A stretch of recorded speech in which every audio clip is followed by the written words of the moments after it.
함께 봉독하신 말씀 누가복음 11장 1절 말씀 중심에서 예수님의 기도 생활이라는 제목으로 함께 말씀을 통해 은혜 나누기를 원합니다. 지난주에는 예수님이 마르다, 마리아, 나사로 집에 들어가셔서 있을 때에 마르다는 봉사하느라고 바빴고 마리아는 예수님 발치 앉아서 말씀 듣는 데 집중하면서 두 자매가 서로 관점이 다르다 보니까 도리어 좋은 편을 몸으로는 가지고 있었지만은 마음으로는 잃어버릴 수가 있었다. 그런 것도 우리가 우려되는 사항들을 함께 살펴보았습니다. 그래서 좋은 편은 봉사하는 일도 좋은 편이고 말씀 듣는 것도 좋은 편입니다. 다 주님과 직접 관련된 일이다라고 볼 수가 있고 또 우리가 직접 관련된 일이었기 때문에 좋은 편을 차지하면서도 좋은 편을 끝까지 유지하지 못하고 지켜가지 못한다면은 참으로 안타까운 불행일 수 있다라는 걸 생각하며 우리들도 이미 좋은 편, 우리에게 하나님의 자녀들이란 권세를 주셨고 그리스도인이란 이름을 주셨고 오늘 이 땅에 살아가면서 다른 종교에 빠지지 아니하고 속된 말로 예수님께 빠져가지고 예수님을 믿고 살아가고 있다는 얼마나 좋은 편에 속해 있습니까? 이것을 세상의 어떤 일로 인하여서 믿음의 좋은 편을 망각시키지 말고 희석되게 하지 말고 세상 끝나는 그날까지 끝까지 좋은 자리, 좋은 편, 좋은 은혜를 우리는 잘 지켜가야 된다라는 것을 조금 더 확장시켜 가시면서 묵상하시고 계속해서 좋은 편을 유지해 갈 수 있는 우리들이 되어야 될 것이다 라고 하는 것을 함께 살펴보았습니다. 오늘은 짤막한 구절 예수님께서 그렇게 기도하러 가신 것을 배경으로 하고 있는데 늘 말씀드리는데 교리적인 모습에서 은혜 3대 방편을 이야기할 때 말씀과 기도와 성례 그렇게 이야기합니다. 그렇습니다. 말씀을 통해서 말씀의 지식과 깨달음이 있습니다. 그렇죠? 그리고 기도하면서 하나님의 뒤에도 우리가 이제 살펴볼 텐데 하나님의 뜻을 발견하게 되고 기도 외에 이런 요가 나갈 수 없느니라라고 말하는 것처럼 능력을 덧입을 수 있는 가장 지름길은 기도의 방법이다 이렇게 말할 수 있어요. 그래서 하나님의 뜻을 깨달을 수 있는 중요한 수단이 기도이고 그것이 은혜입니다. 그리고 기도할 때 성령 충만함을 입은 것처럼 방언을 체험하고 은사를 체험하는 것처럼 또 기도함으로 그런 이유가 나타난다. 주님이 말씀하셨던 것처럼 능력을 덧입을 수 있는 우리의 신앙생활에서 그 무엇보다도 중요한 수단이다. 그래서 방편이다. 그것이 또한 은혜입니다. 물론 또한 하나님의 뜻을 깨달았더라면 아는 것으로 만족하지 아니요 그 깨달은 것을 복종할 수 있는 하나님의 지혜와 은혜, 의지력을 얻는 것도 기도를 통해서 우리가 하게 된다라는 것을 늘 기억하며 그래서 기도는 그만큼 은혜의 방편 중에 3개 중에 하나가 들어간다라고 생각하며 다른 것도 참 중요하지만 우리 일상생활에서 늘 기도하고 기도를 빼놓을 수가 없다라는 것을 늘 기억하며 기도하지 않으면서 은혜 받으려고 하는 것은 자기 생각일 수 있다라는 것을 우리는 늘 생각하며 말씀과 기도와 성례 다른 수단도 필요하겠지만 일단은 우선적인 모습에서 소중하게 가져야 될 그런 방편임을 생각하십시다. 오늘은 예수님의 기도의 배경 속에서 기도가 왜 필요한가 더 나아가서는 기도의 기능이 무엇이고 기도의 결과가 어떠한가 이런 관점에서 생각해 볼 때 예수님이 어떻게 그리고 왜 기도하셨는가라는 것을 살펴봅니다. 예수님의 기도 생활은 제가 주시는 말씀 문제는 하나님의 능력을 입게 된 것을 말씀하죠. 예수께서 한 곳에서 기도하시고 마치심에 언제 기도하러 올라가셨는지 아무튼 한 곳에서 기도하고 마치고 제자들에게로 돌아오셨다. 짤막하게 누가는 기록 소개해 주고 있습니다. 예수님의 낮의 사역은 3대 사역으로 바라볼 때 전하고 가르치고 고치시는 3대 사역이라고 말하죠. 마태복음 4장 23절에 소개해 주고 있는데 예수께서 가르치시며 천국 복음을 전파하시며 백성 중에 모든 병과 모든 약한 것을 고치시니라고 티칭, 프리칭, 힐링 이렇게 이야기하죠. 그래서 가르치시고 전파하시고 고치시는 사역이다. 끝으로 들은 예수님의 3대 사역을 이야기하는데 이 3대 사역의 어쩌면 에너지의 공급원은 예수님의 기도의 뿌리에 있다. 기도란 뿌리에 있다. 이렇게 말할 수가 있어요. 그 기도란 땅속에 있는 뿌리로 통해서 기도로 통해서 빨아들인 그 영양가가 가르침으로 나타나고 전파하는 것으로 나타나고 고치시는 것으로 나타난다. 그래서 눈에 보이는 것 가지와 줄기와 가지는 예수님의 3대 사역일지 모르지만은 보이지 않는 예수님의 또 다른 사역이 있다라면은 기도 사역이다. 그렇게 말할 수 있어요. 예수님의 기도의 뿌리를 한 이런 예수님의 3대 사역이다. 이렇게 말해 볼 때 전체로 보면은 크게 보면 예수님의 4대 사역이다. 이렇게도 말을 할 수가 있고 결국 나중에 십자가 사역까지도 여기에 뿌리를 하고 있다라는 것을 그렇게 볼 수가 있습니다. 그래서 예수님은 늘 혼자 홀로 산에 한적한 곳에 가셔서 기도하시는 그런 습관들이 있었고 이런 일들이 아주 반복되었다라고 볼 수가 있고 성경상에도 몇 번 기록되는 것을 볼 때 자주 어쩌면 여러 번 예수님이 그렇게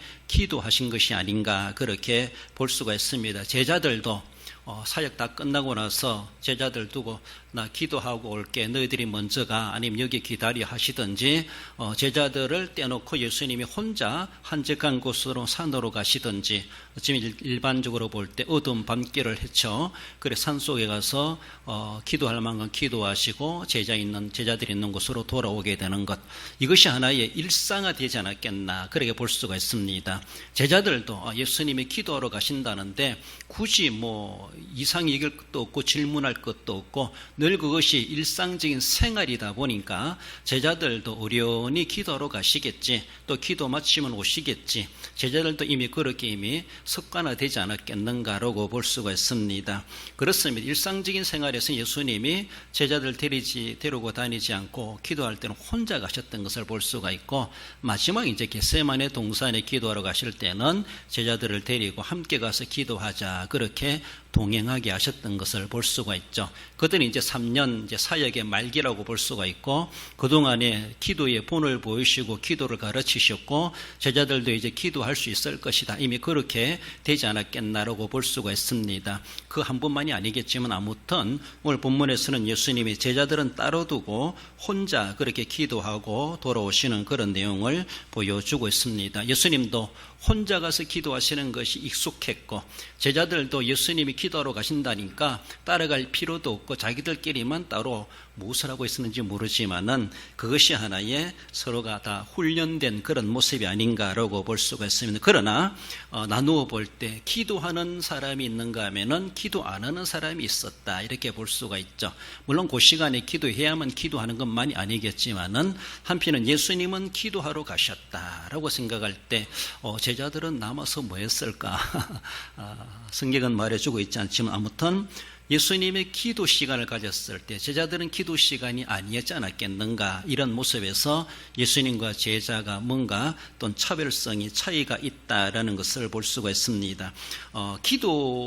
남들이 그렇게 기도 시간을 가지고 기도할 때 생각해 보면은 내 기도 시간과 안 맞다 할지라도 그렇다면은 나는 그렇게 기도하는 시간이 있는가? 하루를 지내면서 또 한 주간을 지내면서 나는 하나님과 독대할 수 있는 그런 기회가 있는가 자기들을 돌아보아야 돼요. 늘 쉬지 않고 기도하시는 예수님을 바라보면서 제자들은 무슨 생각을 해야 되겠는가? 무슨 도전을 받아야 되겠는가? 뒤에도 이제 나왔지만 오늘 본문에 우리에게도 기도를 가르쳐 주세요 라고 하며 적극적으로 나오는 한 제자가 있었다는 것이 상당히 긍정적인 그런 모습임을 볼 수가 있죠. 그렇게 돼야 되죠. 예수님만 기도하지 말고 우리도 기도 가르쳐 주세요 해야 되죠. 우리도 기도할 수 있도록 해주세요. 기도 좀 가르쳐 주세요. 거기에 대한 적극적인 신앙생활 그것이 필요합니다. 우리의 주변에서도 기도 생활하든 선교 일을 하든 봉사 일을 하든 어쩌면 저렇게 할 수 있겠나 그런 사람들이 있잖아요. 자기 생활 다 해가면서도 남다르게 그렇게 하시는 분들이 있습니다. 별로 티도 내지도 않고 그러면서도 많은 일을 해요. 똑같이 직장생활하고 똑같이 가정생활하고 똑같이 교회 직분생활을 하면서도 개별적으로 남다르게 하는 그런 사람들 보면은 어떻게 저렇게 하겠나. 그분은 25시간, 26시간 살아가는 것도 아니에요. 몸이 2개 있는 것도 아니에요. 그렇잖아요? 우리는 그거에 대해서 도전을 받아야 돼요. 예수님은 제자들에게 독촉하고 강요는 안 했지만은 이미 무언에 그들에게 거룩한 압력이라든가 기도를 해야 된다든가 기도를 또 가르치시는 것이라든가 적극적으로 기도를 가르치시기도 하셨지만은 이렇게 늘 기도하러 따로 가시는 그런 모습이 앞으로 너희들도 현장 사역 나갈 때 앞으로 너희들 사도로 부름받고 나갔을 때는 이런 기도 없이는 될 수가 없다라는 것을 무언의 교훈을 던지고 계시다라는 것을 생각할 때 예수님이 던지신 우리는 받아야 되죠. 무언이지만 받을 수 있어야 돼요. 그래서 보면서 한 가지 두 가지 우리도 깨닫고 그것이 은혜입니다. 그것이 도전입니다. 그렇게 될 때 나도 그렇게 할 수 있고 발전할 수가 있습니다. 그렇습니다. 많은 사람들이 기도 안 해도 뭔가 되는 것처럼 기도를 소홀히 여기고 기도를 그저 별로 무가치하게 것은 아닌가 그런 생각을 해봅니다. 기도는 하나님의 능력을 입을 통로가 된다는 것을 우리는 생각해야 돼요. 하나님 우리에게 능력을 주고 싶어 하시는데 뭔가 능력 줄 길이 없어요. 경로가 없어. 준비돼야 되죠. 길을 닦아놔야지 차가 가지. 그렇잖아요.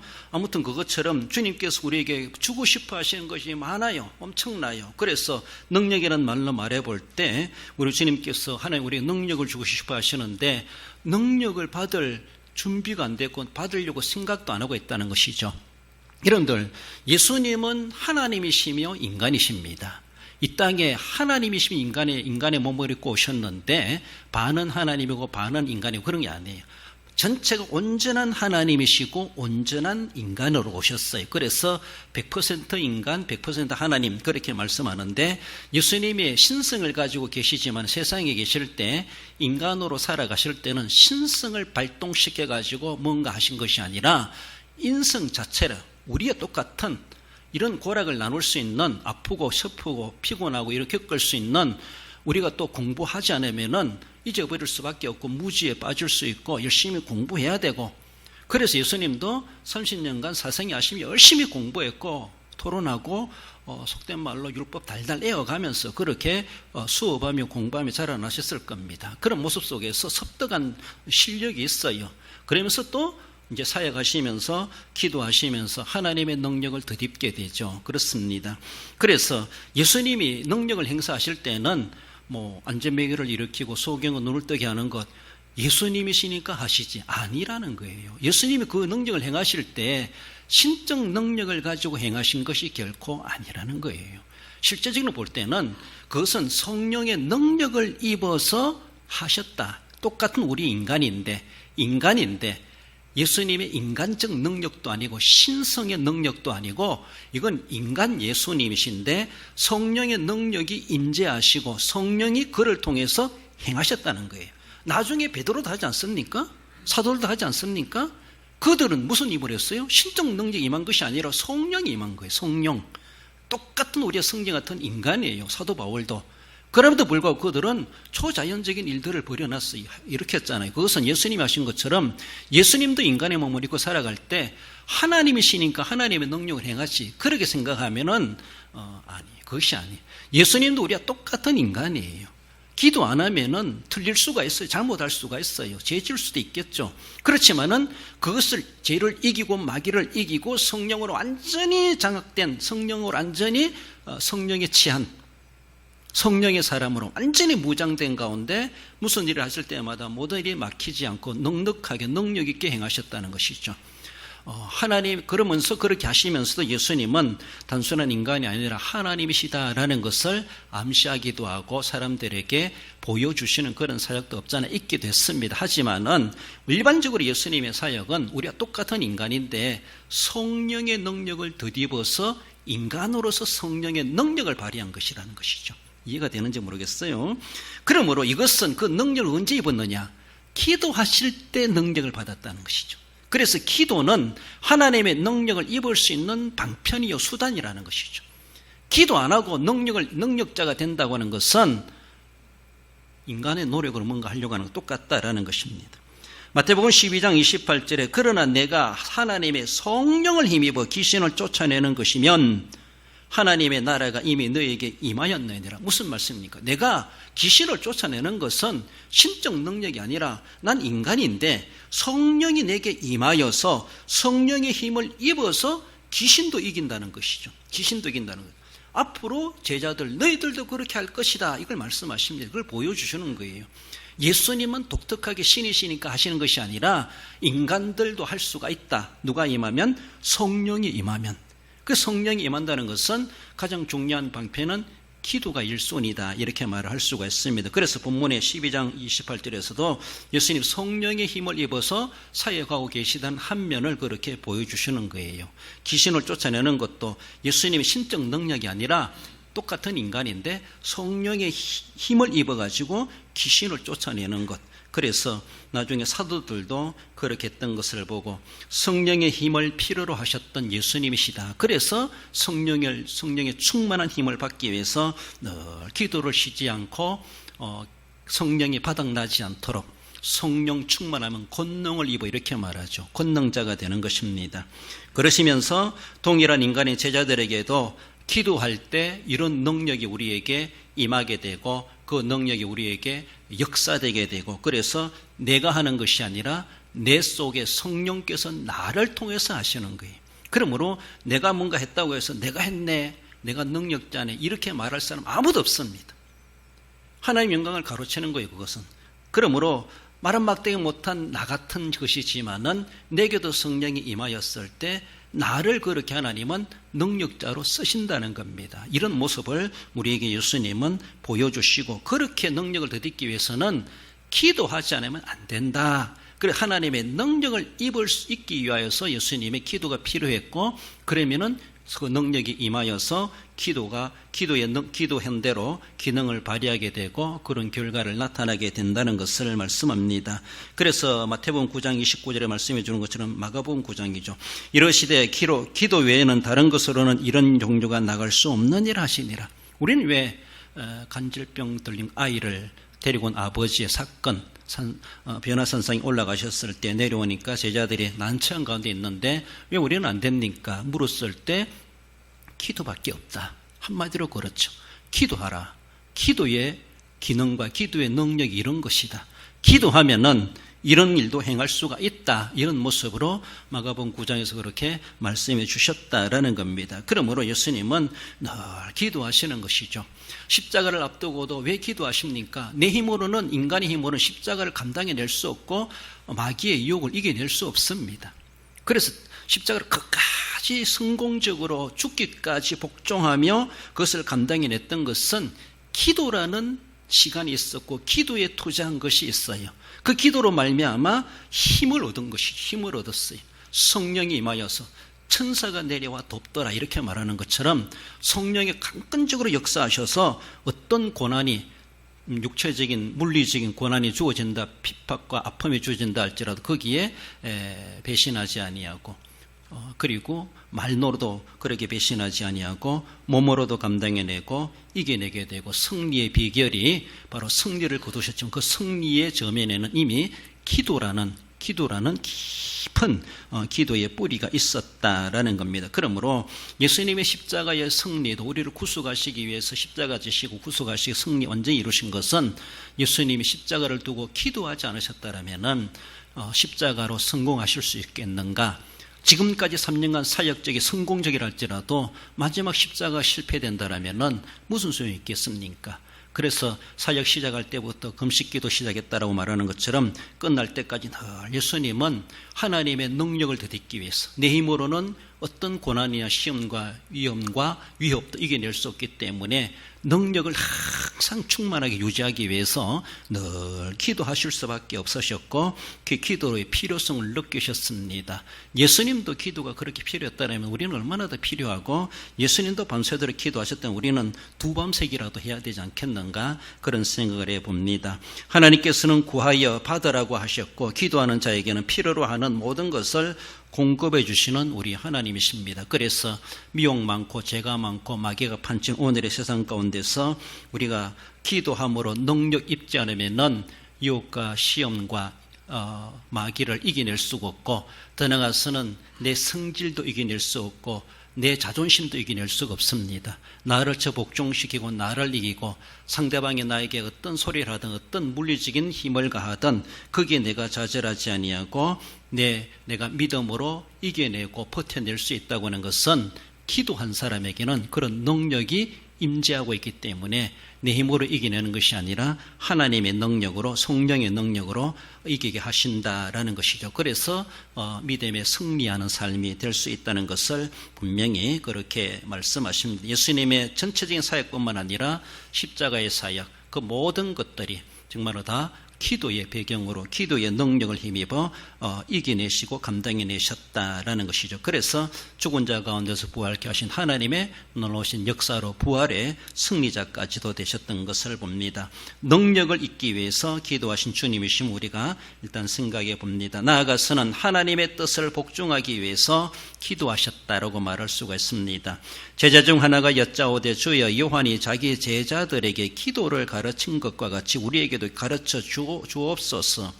예수님이 한적한 곳에서 기도하고 제자들이 돌아왔을 때 제자 중 어떤 제자인지 모르지만 하나가 기도를 가르쳐 주실 것을 요청했습니다. 그 요청을 예수님이 들으셨을 때 예수님의 마음이 얼마나 흐뭇했겠는가. 이 제자들이 기도에 대해서 궁금해하는구나. 이들이 이제 뭔가 자기들 스스로, 예수님 뭔가 독촉한 것도 아님에도 불구하고 우리도 기도 좀 알고 싶습니다. 기도 좀 하고 싶습니다. 빗대어서 이야기하건대 요한이 자기 제자들이 기도를 가르쳐 줬다고 하는데, 예수님, 요한의 제자들도 이제 기도할 줄 안다고 하는데 우리도 기도할 수 있도록 기도를 가르쳐 주세요. 유치원생이 초등학생 선생님한테 나도 기도하고 싶은데 기도 어떻게 해야 돼요? 이렇게 묻는 것처럼 식사 기도, 또 교회 예배 기도, 여러 가지 기도 내용 제목들이 있겠지만은, 그래서 기도를 가르쳐 주옵소서. 그렇게 했을 때 예수님도 내심 얼마나 반기는 마음이셨겠는가라는 겁니다. 그것이 참 중요해요. 뭔가 신앙의 깊이를 알아가려고 하고 거기에 탐구력을 가지고 있다고 하는 것이 우리 하나님을 기쁘시게 하는 겁니다. 주님, 어떻게 하여 영생을 얻으리이까? 영생에 대해서 궁금해하는 그 자체가 주님이 기뻐하시는 모습이에요. 영생이 있는지, 은혜 받는지, 어떻게 해야 복을 받을 수 있는지, 주면 받고 안 주면 안 받고 이런 것이 아니라, 남들은 그렇게 은혜 받고 그렇게 충성하고 그렇게 선교하고 그렇게 복을 받는다는데, 우리 주님, 우리는 어떻게 하면 좋겠습니까? 비결이 무엇입니까? 우리에게도 좀 가르쳐 주세요. 이런 마음이 있어야 되죠. 그렇지 않아요? 지금 주님 눈앞에 안 계시지만 기도하면서 주님, 나도 좀 그렇게 한 살고 싶습니다. 개인적으로 볼 때 누구누구처럼 나도 그래 살고 싶습니다.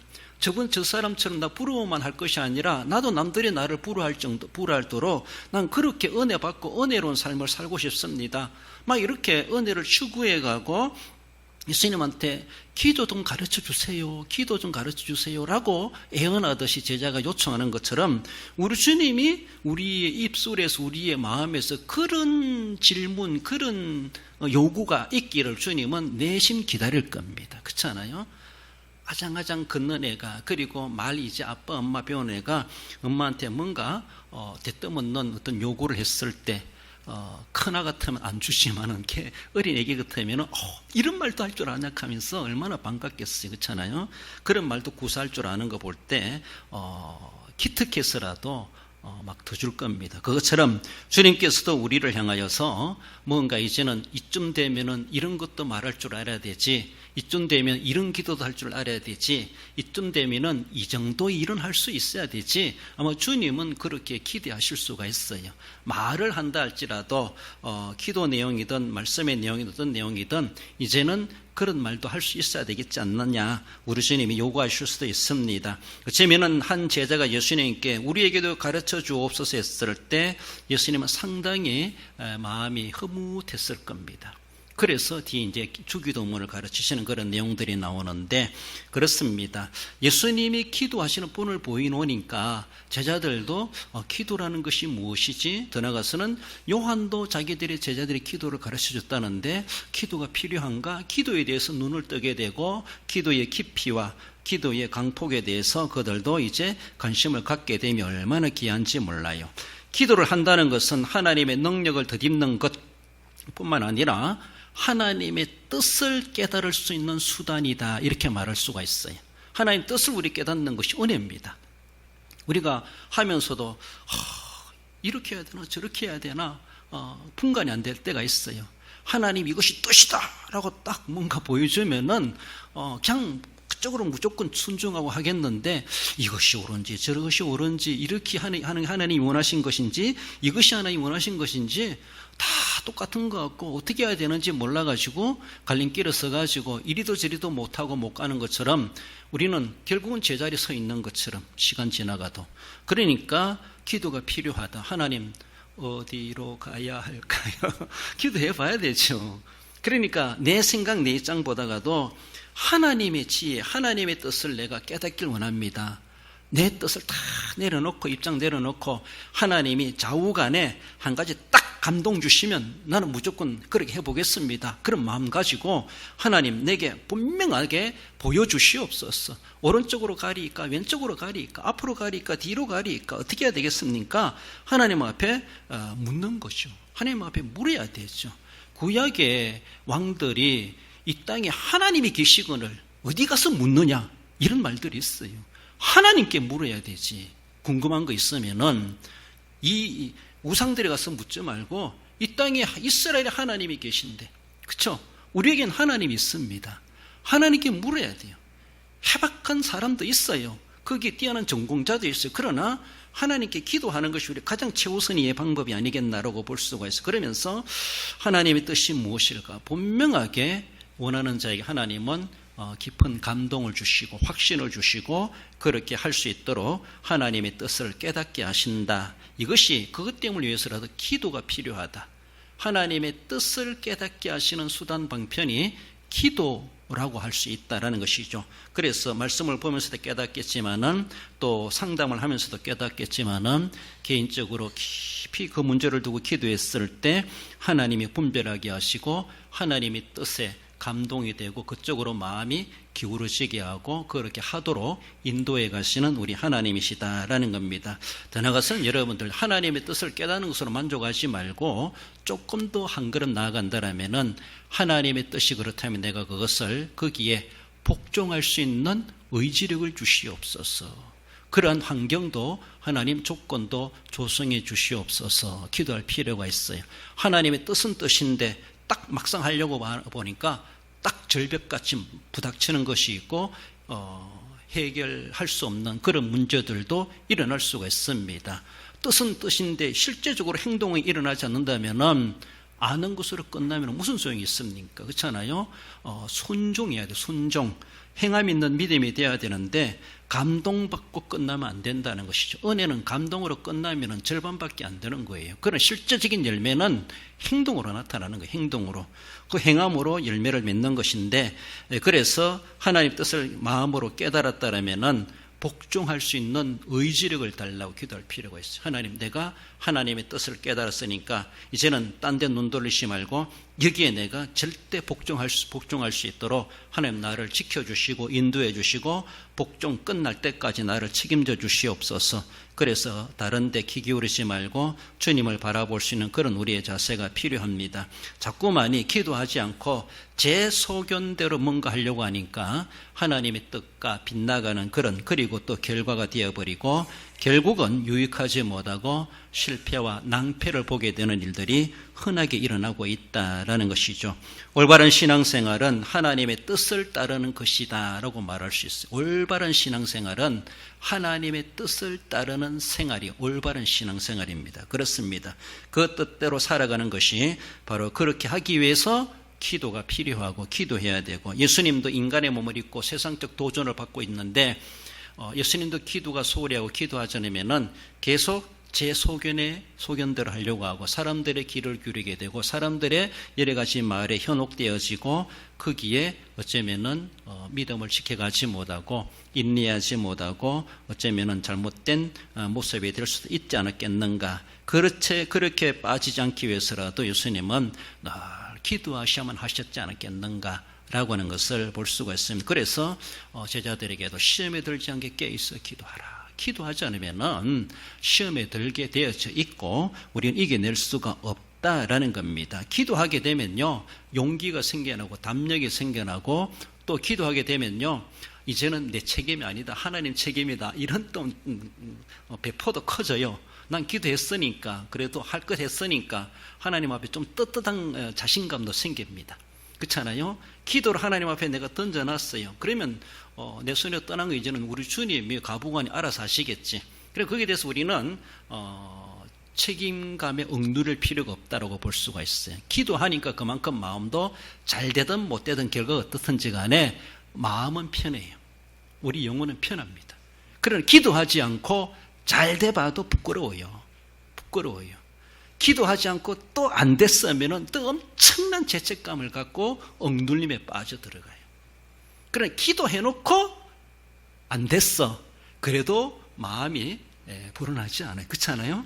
그래도 내 책임은 별로 아니다. 이런 태평 마음을 가질 수가 있어요. 하나님이 하신 결과니까 받아들이게 됩니다. 그러나 기도하지 않고 다행히 잘 되면 좋은데 만약에 안 됐다라면은 엄청난 신앙의 양심, 가책, 죄책감 그리고 내가 기도 안 해서 그렇구나 이런 것도 억눌림을 받을 수 있고 그것이 또 마귀가 노리는 하나의 미혹이요 유혹이요 우리를 그렇게 위축되게 만들고 신앙에 자신감이 없게 만드는 마귀의 함정일 수도 있다. 그러니까 기도하지 않으면 안 된다는 겁니다. 늘 우리는 신앙을 지켜가기 위해서 기도해야만이 녹슬지 아니하고 잘 이겨내고 속된 말로 현 상태라도 유지해 갈 수 있다는 것을 우리는 생각해 볼 수가 있습니다. 기도는 하나님의 뜻을 깨닫는 통로일 뿐만 아니라 깨달은 것을 복종할 수 있는 능력도 더디어 볼 수 있는 그런 수단이요 방법임을 우리는 생각하며 지상의 예수님께서 하늘의 아버지의 뜻을 깨닫고 발견하고 복종하기 위해서 예수님도 쉬지 않고 기도하고 늘 하나님 아버지와 독대하는 시간을 가지고 늘 기도를 끊이지 않게 하셨다라는 것을 우리 신앙생활에서 큰 도전을 받아야 합니다. 기도 안 하고 어떤 것을 주장하는 것은 조심해야 돼요. 자기가 아무리 그게 해박한 경험이 있다 할지라도 기도하고 주장해야 되지 기도는 안 하고 자신의 주장하는 것은 인간적인 지식일 수 있다라는 것을 우리는 생각하며 예수님이 신지식이나 지혜가 부족해서 기도하신 것이 결코 아닙니다. 누구보다도 세상적인 학문적인 모습에서 뛰어났을 것이고 그만큼 하나님의 뜻을 깨닫는데 영감이 있는 우리 예수님이심에도 불구하고 쉬지 않고 기도하시고 기도하셨다라는 것을 우리는 늘 생각하며 예수님도 기도를 그렇게 필요성을 느꼈다면 우리는 얼마나 더 기도해야 되겠는가 우리는 생각해 봅니다. 기도가 하나님의 뜻을 깨달아 아는데 최고의 방편이다라고 생각하시면서 우리는 늘 기도에 관심을 가지고 기도해야 할 것을 말씀합니다. 기도는 나의 능력 이런 복음성가 가사가 있죠. 우리 한번 읽어볼까요? 기도는 시작. 기도는 나의 능력, 기도는 나의 방패, 기도는 나의 피난처, 기도는 나의 요새, 내가 캄캄한 어둠 길에도 빛이 없는 절망 중에도 기도는 나의 능력, 기도는 나의 산성, 기도는 나의 호흡, 기도는 나의 생명. 하나의 복음성가, 복음 찬양 중에 가사 내용인데 누군가 이 시를 쓴 사람은 실제적인 삶 속에서 기도를 그렇게 자기의 인생의 신앙생활의 경험에서 나오는 그런 찬송의 가사가 아니겠는가라고 볼 수 있습니다. 여러분들은 지금 신앙생활 해오면서 지금까지 기도는 이것이다. 기도를 무엇이라고 자기와 관련시켜 정의를 내릴 수가 있겠습니까? 기도는 어떤 것이다. 무엇이라고 남들에게 가르치고 전해주고 말해줄 수 있겠습니까? 우리 한번 생각해 봐야 돼. 난 기도하면 기도는 참 이런 것인 것 같다. 내 신앙의 경험 가운데 난 분명히 난 그것을 말해줄 수 있다. 그렇죠? 더 나아가서는 체험한 게 있다든가 응답받은 게 있다든가 실제로 그걸 하나의 증빙할 수 있는 것까지도 제시하면서 난 기도로 이런 것을 난 기도는 이런 것이라고 말한다라고 말할 수 있는 그런 모습. 복음성가 가사를 지으면서 기도는 나의 능력, 기도는 나의 방패, 피난처, 나의 요새, 캄캄한 어둠 길에도 내가 갈 길을 비춰주시는 그 절망 중에도 기도는 우리의 갈 길을 비춰주시고 하나님의 능력이다, 산성이시다, 나의 호흡이다, 생명이다 이렇게까지 고백하는 것처럼 실제적으로 기도는 그런 기능이 있고 그런 능력이 있다는 것을 우리는 늘 기억하며 기도의 필요성을 알고 기도가 이런 기능이 있고 기도의 결과로 이런 은혜가 있다라는 것을 우리는 늘 생각하며 예수님이 기도하신 것처럼 하나님 주님 나도 주님을 본받아 기도하는 사람 되길 원합니다. 그래서 하나님 뜻을 깨닫고 내 소견을 버리고 하나님의 뜻에 복종하며 살아감으로 기도의 결실을 열매 맺고 응답받으며 하나님 앞에 귀중하게 들어 쓰임받는 우리 모습이 되어야 할 것입니다. 결론적으로 읽어봅시다. 예수님께서 늘 기도 생활을 통해 아버지 하나님의 뜻을 깨닫고 능력을 입어 모든 사역을 성공적으로 이루신 같이 예수님의 기도 생활을 본받아 기도함으로 은혜 입어 하나님의 뜻에 쓰임받는 성도가 됩니다. 이런 기도의 능력자, 이렇게 쓰임받으시는 우리 모든 성도 여러분들 되시기를 주님의 이름으로 축원드립니다.